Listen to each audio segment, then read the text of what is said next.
Iran और Hezbollah की अब खैर नहीं। इजराइल को मिला अमेरिका का साथ। युद्ध के मैदान में ताकतवर हुआ इजराइल। वजह जानकर रह जाएंगे हैरान।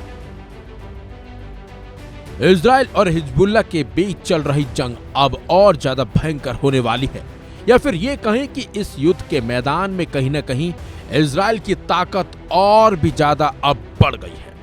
दरअसल अब इस युद्ध में अमेरिका की भी एंट्री हो चुकी है और अमेरिका अब इजराइल की मदद के लिए सीधे तौर पर सामने आकर खड़ा भी हो गया है। यहाँ तक कि इजराइल में अमेरिका ने advance anti missile security system प्रणाली terminal high altitude area defence भेज दिया है।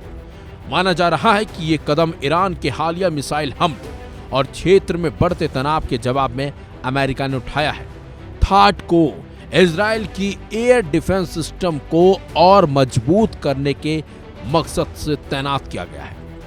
इसकी मदद से ईरान या उसके सहयोगी देशों को हिजबुल्लाह की तरह से संभावित बैलिस्टिक मिसाइल हमलों को रोका जा सकेगा।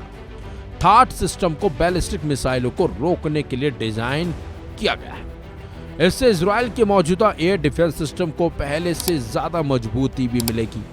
खास बात तो यह है कि 100 अमेरिकी सैनिकों को थाट सिस्टम को ऑपरेट करने के लिए तैनात भी किया है।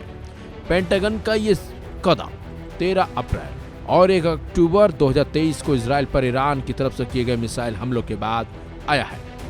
बता दें आपको, अमेरिका इजराइल की रक्षा में न केवल उसकी मदद कर रहा है बल्कि क्षेत्र में अपनी उपस्थिति बढ़ाकर राजनीतिक लाभ भी हासिल कर रहा है।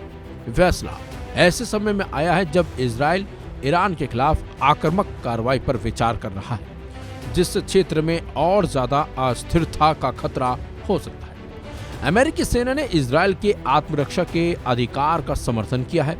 इसके लिए इजरायली अधिकारियों के साथ उच्च स्तरीय परामर्श में हिस्सा लिया है ताकि क्षेत्र में तनाव को अनियंत्रित रूप से बढ़ने से रोका जा सके। 7 अक्टूबर 2023 को हमास की तरफ से इजराइल पर किए गए हमले के बाद से अमेरिका ने मध्य पूर्व में अपनी सैन्य उपस्थिति को काफी बढ़ा दिया। अमेरिकी विमान वाहक युद्धपोत और अतिरिक्त एयर डिफेंस सिस्टम को पूर्वी भूमध्य सागर, लाल सागर और अरब सागर में तैनात किया है। इसके अलावा अमेरिकी सैनिकों को साइप्रस में तैनात किया गया है ताकि क्षेत्रीय निकासी योजनाओं में सहायता की जा सके। जमीनी स्तर पर भी संघर्ष और भी तेज हुआ है।